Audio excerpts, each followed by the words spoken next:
Bismillahirrahmanirrahim. Assalamualaikum warahmatullahi wabarakatuh.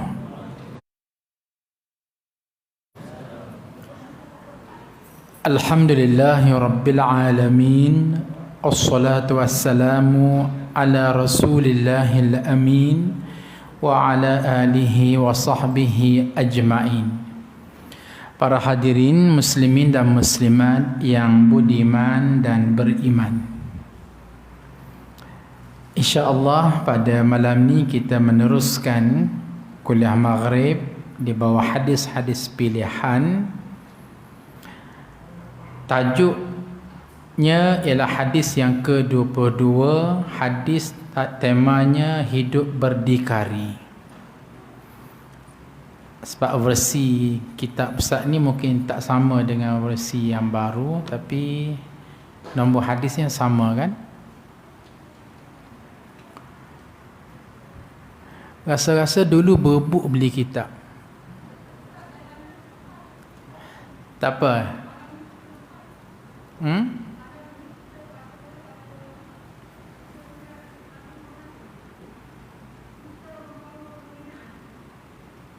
Hadis ni dah baca belum? Tak apalah. Kita mula yang dulu.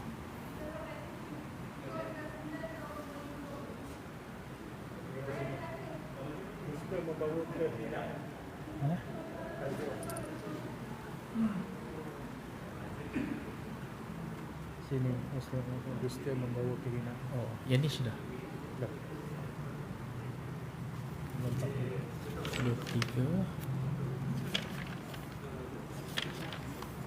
23 sudah. Ini ya. Dusta membawa kehinaan. 26 pula. 26. Oh, ada khilaf ulama juga di sini ya.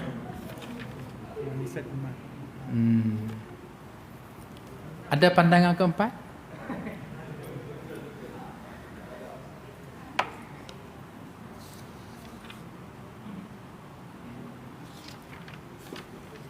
Baik, kita terus kepada hadis yang ke-26, kemanisan iman. Jom kita baca beramai-ramai hadis ni ya. Qala Rasulullah sallallahu alaihi wasallam,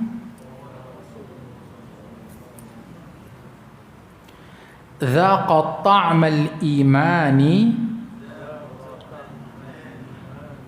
man radiya billahi rabban wa bil islami dinan wa bi Muhammadin rasula. Ulangan, Dhaqa ta'mal imani man radiya billahi rabban wa bil islami dinan wa bi Muhammadin rasula. Yang bermaksud telah merasai manisnya iman sesiapa yang redha dengan Allah sebagai Tuhan, Islam sebagai agama, dan Muhammad sebagai Rasul. Ini adalah terjemahan daripada hadis yang kita baca tadi. Namun izinkan Ustaz untuk menterjemahkannya secara yang lebih mendalami dari segi struktur bahasa Arab.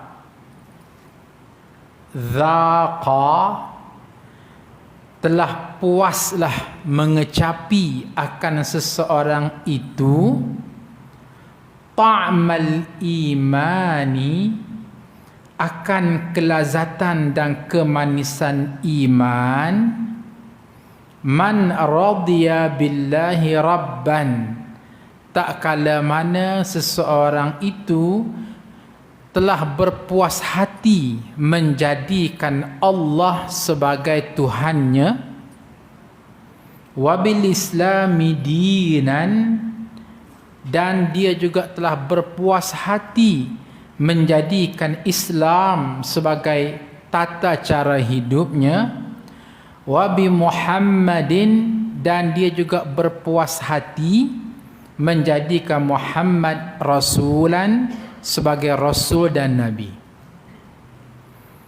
Nah, ini adalah terjemah dalam bentuk yang apa ya kita kata, betul-betul ustaz mengambil dari segi akar umbi bahasa Arab.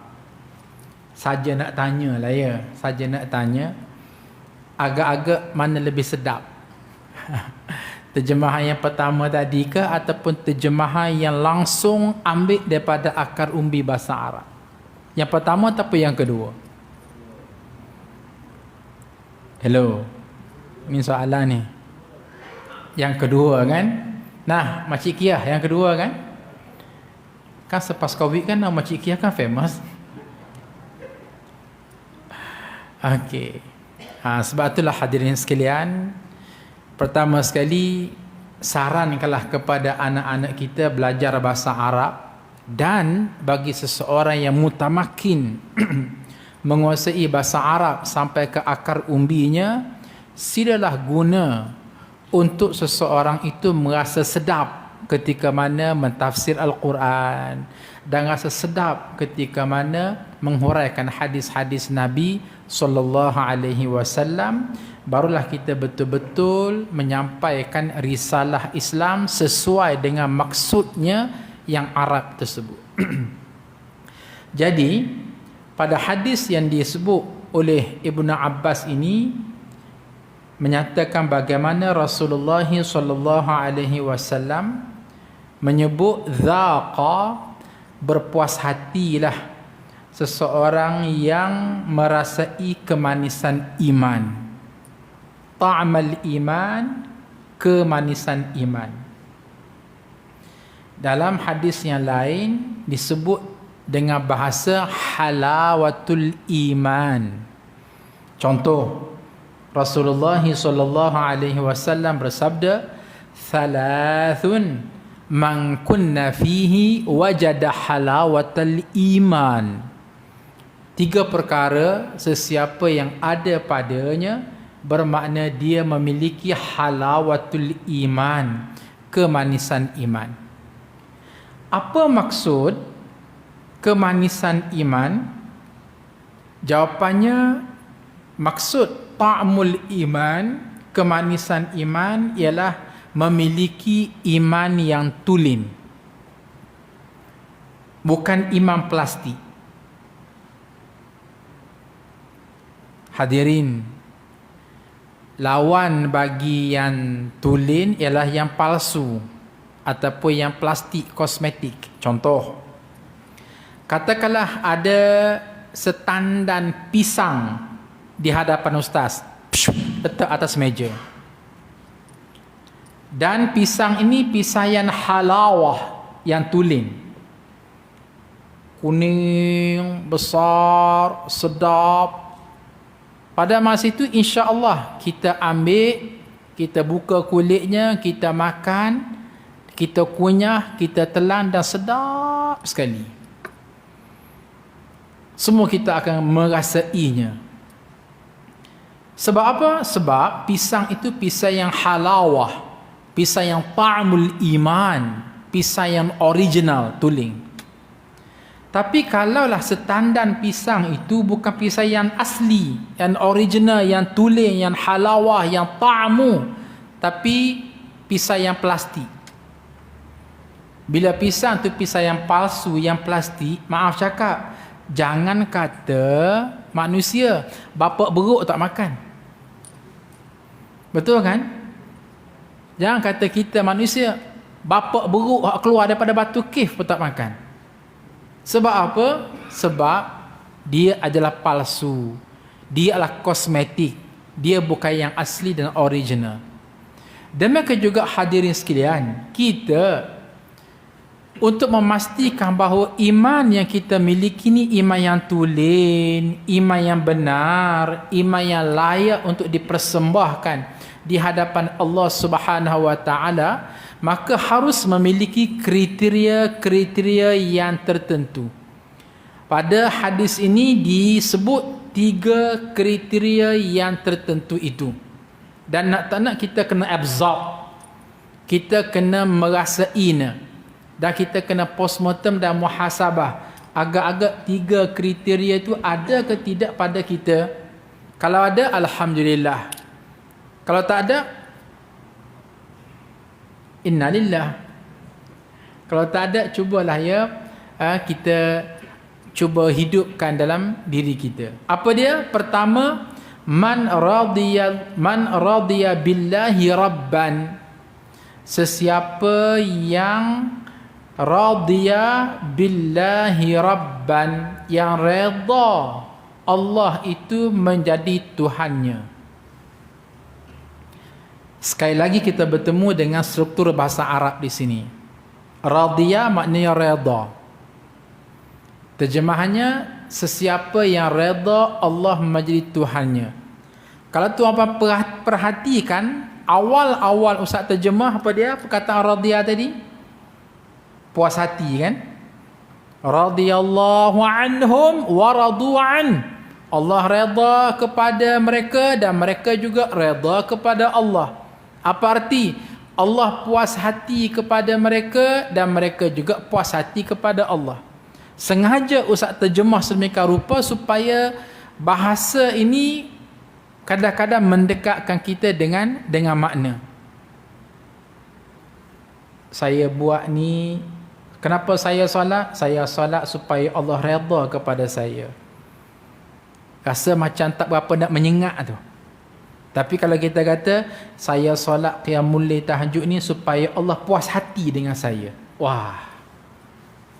Hadirin muslimin dan muslimat sekalian, tinggal dulu cerita dengan Allah Subhanahu wa taala.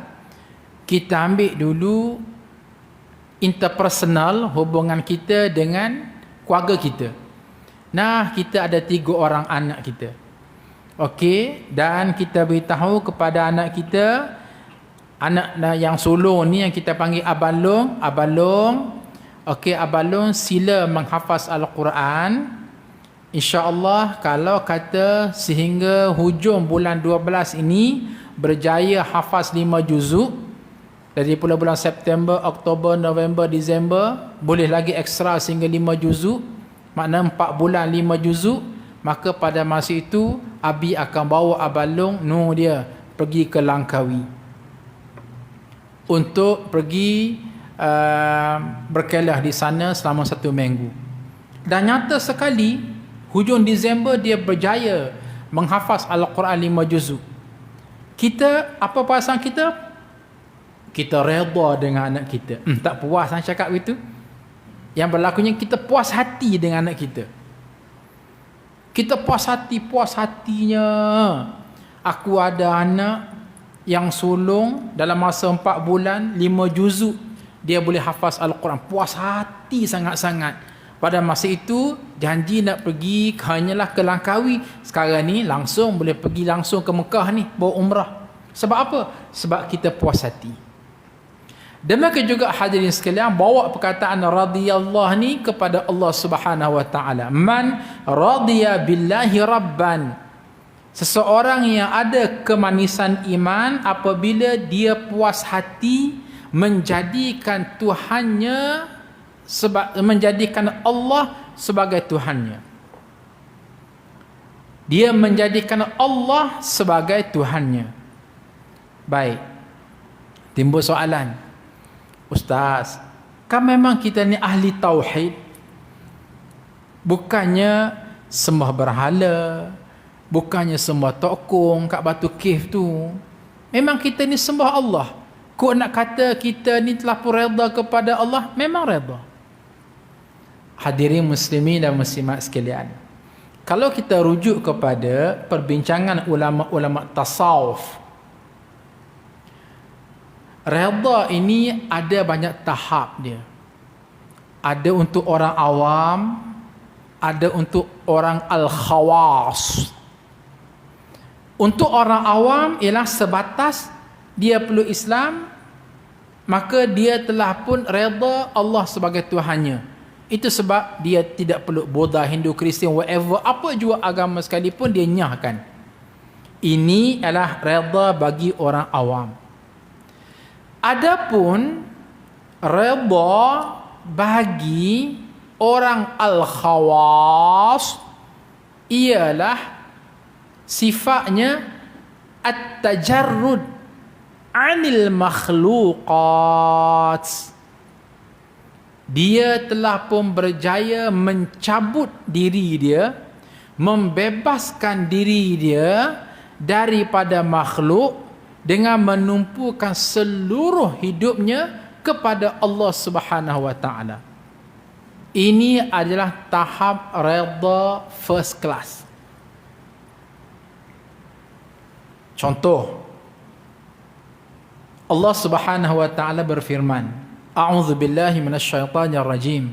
Fala wa rabbika la yu'minun hatta yuhakkimuka fima syajara bainahum thumma la yajidu fi anfusihim harajan. Tengok, harajan mimma qadaita wa yusallimu taslima. Di bawah ayat ini Allah Azza wa Jalla menjelaskan watak orang yang ada halawatul iman, kemanisan iman. Fala wa rabbika la yu'minun. Tidak, sesekali tidak mereka dianggap beriman, sehinggalah mereka itu benar-benar berhukum dengan apa yang telah ditentukan oleh Allah Subhanahu wa taala kepada kamu. Kemudian la yajidu fi anfusihim harajan, tidak ada sedikit pun perasaan rimas untuk menerima ketentuan takdir Allah Subhanahu wa taala pada dirinya, wa yusallimu taslima, dan dia menyerahkan diri kepada Allah 100%. Ini adalah tahap puas hati khawasul khawas. Contoh,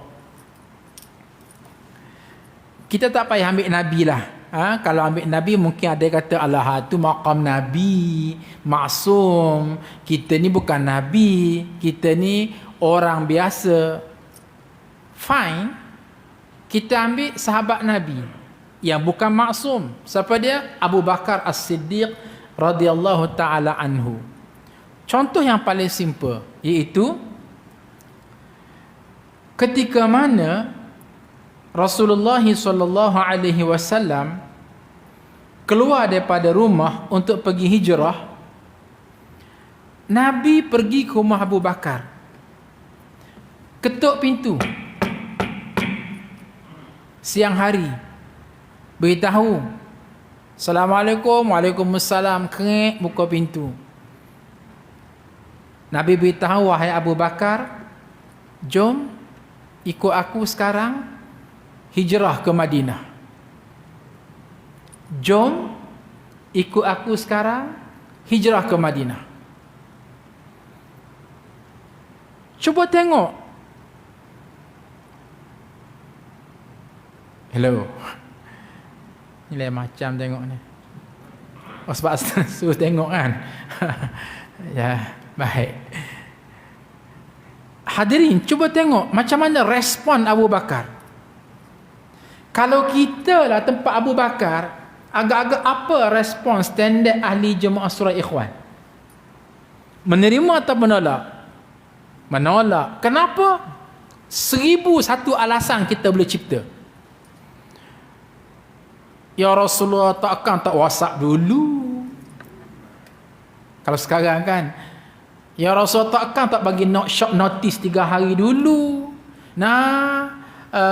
Saya tak beritahu lagi kepada anak isteri saya, bisnes saya macam mana, mai kutu saya macam mana, kedai shop lot yang saya urus tu macam mana, persiapan macam mana. Wah, kita akan berbagai-bagai alasan yang hujung daripada alasan kita akan tolak tu. Sesuatu yang tak masuk akal. Pergi ni pula bukan kata Nabi nak ajak daripada Mekah pergi ke mana ya? Mekah pergi ke pinggiran Mekah. Tak. Katakanlah, okey, daripada Batu Cave nak pergi ke setapak, mana sabarlah. Kalau kata immediately keluar daripada rumah, pergi. Tapi ini pergi ke Madinah, 400 km. Perginya bila? Sekarang juga. Baliknya bila? Tak tahu bila. Bahkan hidup ke, mati ke dalam perjalanan, kok kena rompak ke, kok kena baham pada harimau singa ke, sebab dah beritahu dah pergi ni bukan ikut highway, tapi ikut jalan yang orang tak lalu, penuh dengan qata'at tariq, dengan perompak, penuh dengan binatang buas. Pergi pula tak tahu bila nak balik, maybe forever, sampai ke mati.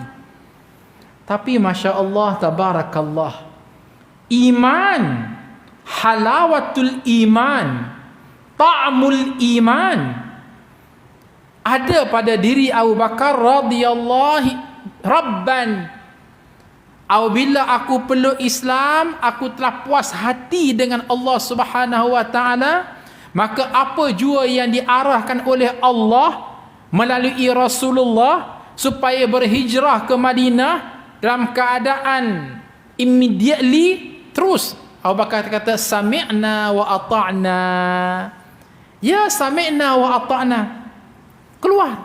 Pergi jalan. Ya Allah. Ini namanya radhiyallah. Hati Abu Bakar telah pun redha, puas hati dia dengan Allah Subhanahu wa taala. Melihat kepada adegan inilah Rasulullah sallallahu alaihi wasallam bersabda, "Lau zina iman ahli Madinah ma'a iman Abu Bakar la thaqala iman Abu Bakar." Jika sekiranya dikumpulkan semua iman yang ada pada ahli Madinah dengan iman Abu Bakar seorang saja, la thaqala iman Abu Bakar, nescaya berat lagi lah neraca iman Abu Bakar. Sebab apa? Ni dia ta'mal iman. Kerana pada diri Abu Bakar mendalam rasa radhiyallahu rabban, puas hati dia menjadikan Allah sebagai Tuhannya.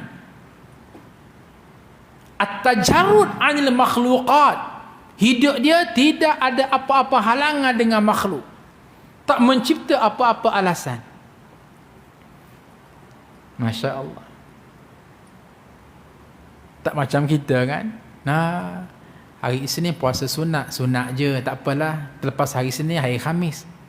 Contoh.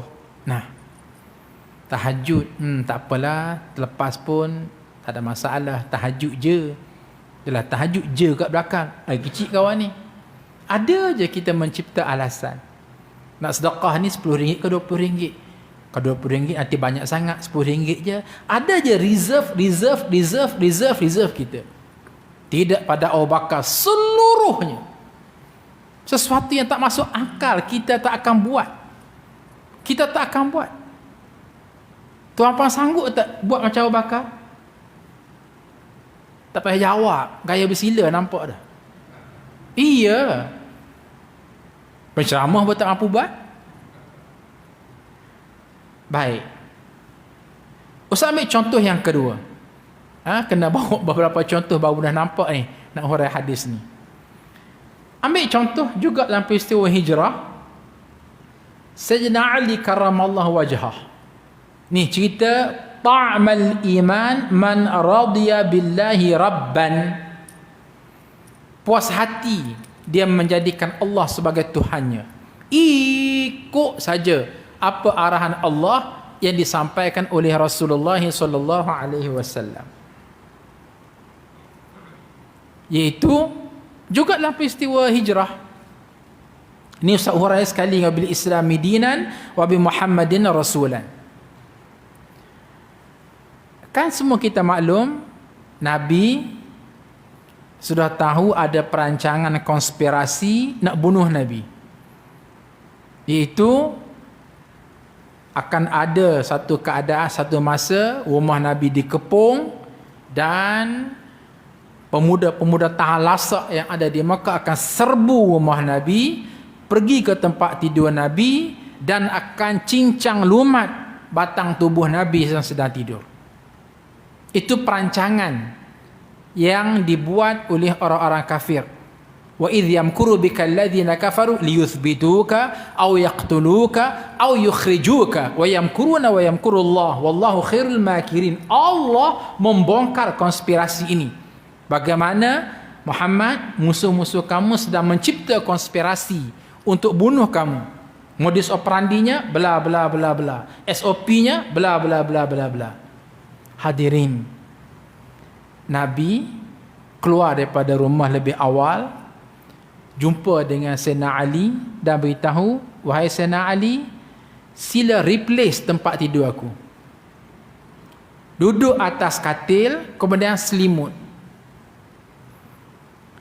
Hadirin, apa makna di sebalik?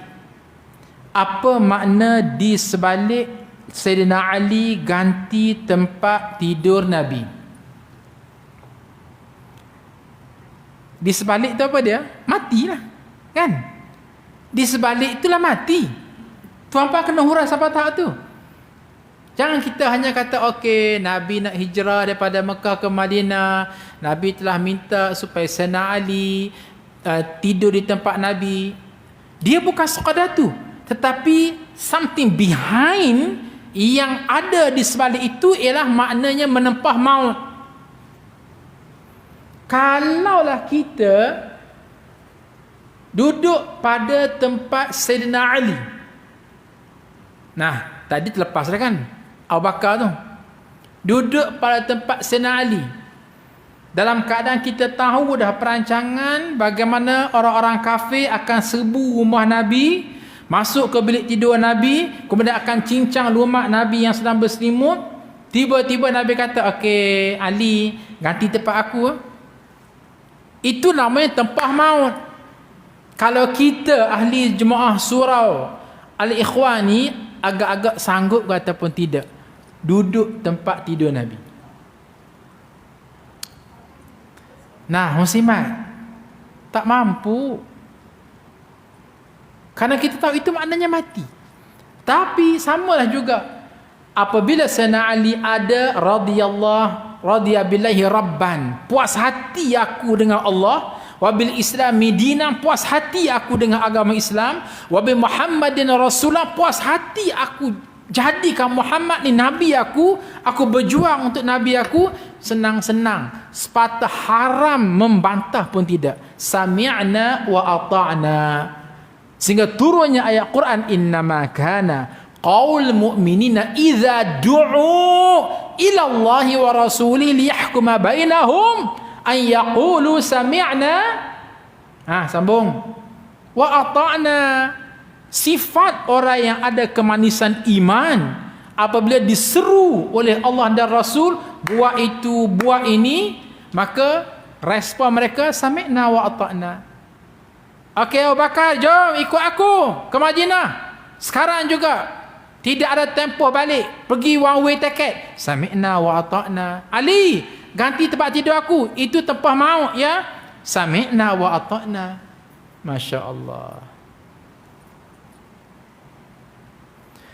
Hadirin sekalian, kadang-kadang kita ni ada cemburu tau.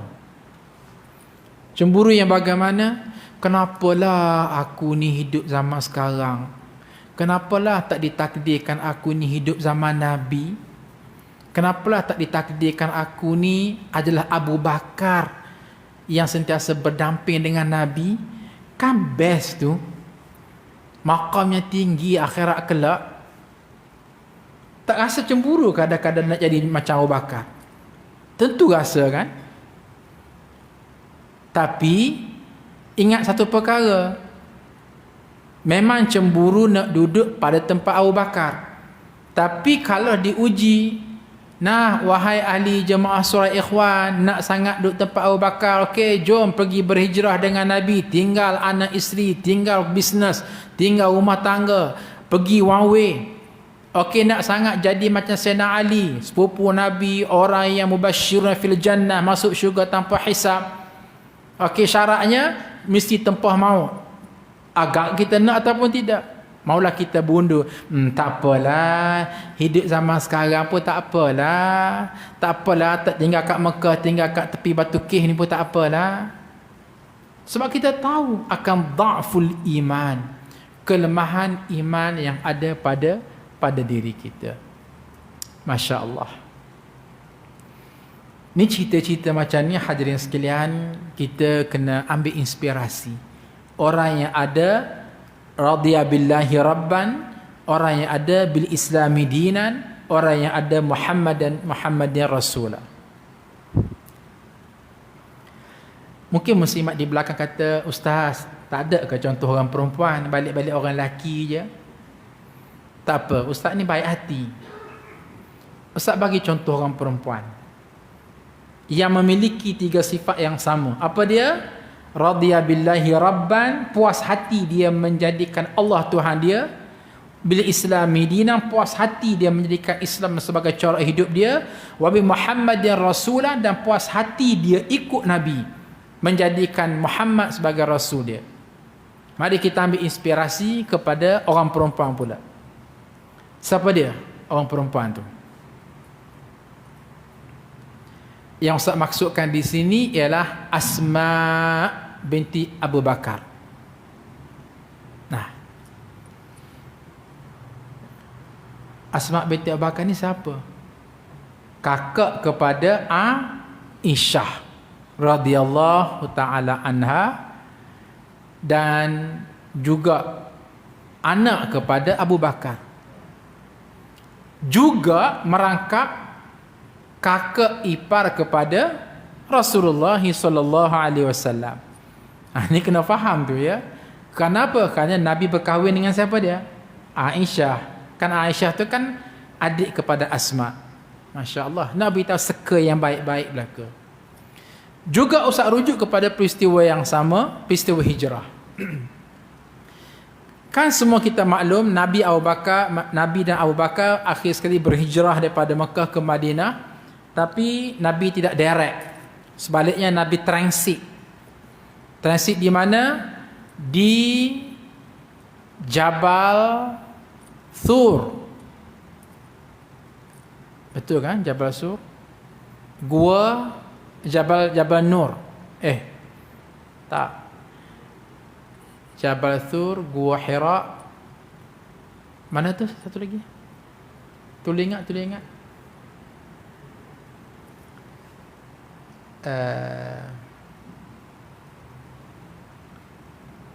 Gua Hira di mana? Jabal Nur atau Jabal Thur? Jabal Nur kan? Nah, ya Allah, tuan puan dia belajar puluh tahun. Seorang pun tak boleh respon. Okey, baik.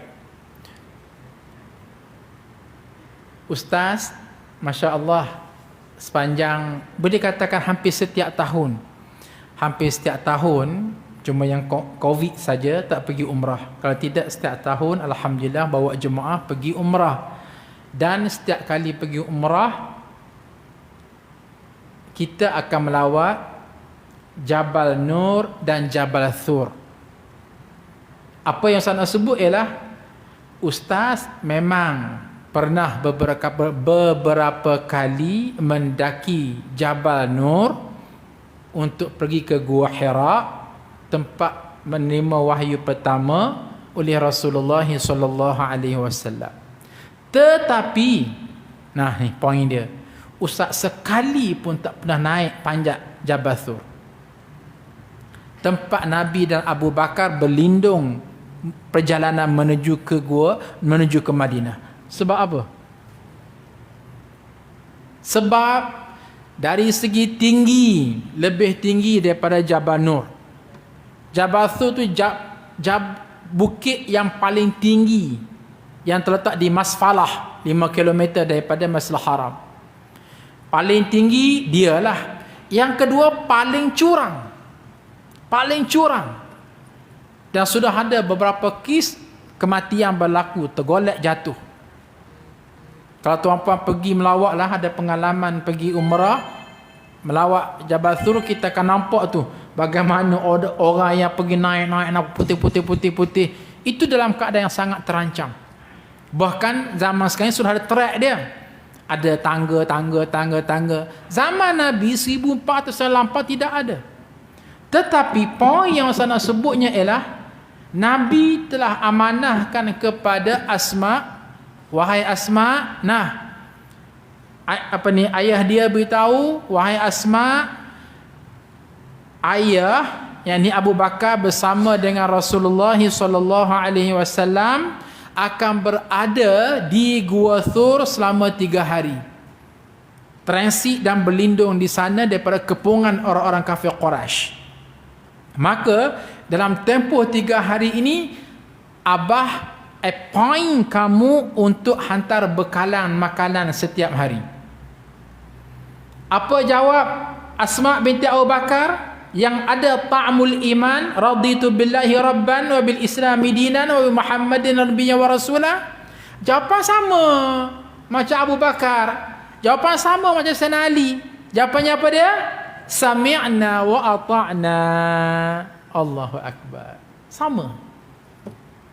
Padahal ketika dia jawab sami'na wa ata'na tu, dia sedang mengandung, syarat mengandung anak pertama namanya Zubair ni. Hadirin sekalian, ya? Mana? Oh, Taji Zubair. Oh, langsung pergi. Masya Allah. Bukan suruh balik. Jadi hadirin sekalian, cuba bayangkan, ibu-ibu, cuba bayangkan, katakanlah puan sedang sarak mengandung, dah tiba masa due date nak melahirkan anak, tiba-tiba diminta supaya mendaki gunung yang 1,5 jam naik dan 1 jam turun. 3 hari berturut-turut. Tak cukup dengan masa mengandung, zatun nuqatain, di kiri dan kanan bawa 2 bakul makanan, ikat dengan tali pinggang ni. Ikat makanan sebelah kanan untuk Rasulullah, ikat makanan sebelah kiri untuk Abu Bakar ayah dia. Maknanya apa? Berat makanan satu hal, berat anak dalam perut 2 hal, kudrat dia pula tenaga orang perempuan. Hadirin, Asma ni orang perempuan, bukan bapa jantan. Tenaga orang perempuan. Panjat gunung yang paling tinggi, zaman 1400 tahun yang lampau, tidak ada trek. Sampai ke peringkat bagaimana Asma ni lebih banyak, orang kata apa? Kerabat. Macam mana? Bukan naik biasa ni. Batu tu pegang. Batu naik. Pegang. Naik. Menggesel perut dia. Ya Allah, saya nak bayang. Bukan sekali, 3 hari berturut-turut. Tapi dengan senyum simpul saja. Sebab apa ni lah dia? Raditu billahi rabban wa bil islami dinan wa Muhammadin nabiyyan wa rasulah. Bukan sekadar tu saja. Balik daripada rumah, 1 hari Abu Jahal datang. Mari terjah rumah Asma. Terjah. Kan dia kata nak terjah tadi. Allah, prepare tu lah perasaan tu. Lambat sampai sungguh. Terjah, tercabut pintu, tanya, mana dia Asma? Asma pun tampil. Wahai Asma, kemana ayah kamu pergi dengan Muhammad? Asma dengan tenang, relax. Saya tak akan beritahu. Abu Jahal sergah lagi. Mana ayah kamu pergi? Kan nak sergah tadi. Aku tak akan beritahu. Ulang kali ketiga. Mana ayah kamu pergi? Aku tak akan beritahu. 3 kali cakap aku tak akan beritahu. Abu Jahal pun tu dia angkat tangan dia setinggi-tingginya. Kemudian dia tampar pipi Asma sampai bersembur keluar darah. sampai subang hak dia pakai terkoyak. Terkoyak ni, apa ni, anak telinga ni. Bersembur keluar darah. Yang tampan ni siapa dia? Bapak jantan Abu Jahal. Hadirin, di Mekah pada masa itu 2 orang yang paling kuat, yang paling gagah, yang paling kuat, yang paling bertenaga, yang paling gedebe. Tu dia. Ni faham tak gedebe tu apa? Ni bahasa Kelantan. Samsing lah. Tu dia. Siapa dia? Pertama Omar Al-Khattab, yang kedua ialah Abu Jahal. Jadi cuba bayangkan orang Arab, nampak orang Arab gagah besar tu, dia yang paling besar, dia yang paling gagah, dia yang paling bertenaga, dia yang paling bersemangat, dengan body dia itulah dia tanpa secukup rasa, sepuas-puasnya. Pipi Asma bersembur keluar darah, tercabut subang, terkoyak telinga. Tapi tak, ta'mul iman, kemanisan iman tak akan bersubhat dengan kekufuran, tak akan bocor rahsia, sebab kemanisan iman, sebab wabil islami dinan, sebab Muhammadan rasulan nabiya. Allahu akbar, masya Allah, tabarakallah. Jadi mari kita compare lah dengan kehidupan kita. Kadang-kadang kita ni nak bangun solat berjemaah di Masjid Surah tu pun kadang-kadang bersilat. Kita ni nak konsisten bangun qiyamul lail tahajud setiap malam pun kadang-kadang bersilat. Kita nak istiqamah puasa Isnin Khamis tu pun kadang-kadang bersilat. Kita nak menjadi seorang yang istiqamah memberi derma setiap hari biarpun sedikit-sedikit, kadang-kadang bersilat. Kita nak maintain kuliah maghrib ke isyak, istiqamah, dengar, tak tidur. Wah, semua bergerak ke badan ya. Pun bersilat. Padahal tak sampai ke pekat kita menyabur nyawa macam Asma, macam Sayyidina Ali dan macam Abu Bakar. Maka cerita-cerita seperti ini sangat memberi inspirasi kepada kita. Maka biarlah kita hadirin sekalian memiliki kemanisan iman. Nak azan ya? Okey, tak apa, Ustaz nak berhenti terus ni. Jadi Ustaz tutuplah. Kuliah masa Covid tak boleh panjang, bid'ah. Jadi insya-Allah kita berhenti setakat ni saja. Manakala hadis yang ke-27 itu insya-Allah kita sambung pada bulan depan insya-Allah. Sekian, wallahu taala a'lam. Assalamualaikum warahmatullahi wabarakatuh.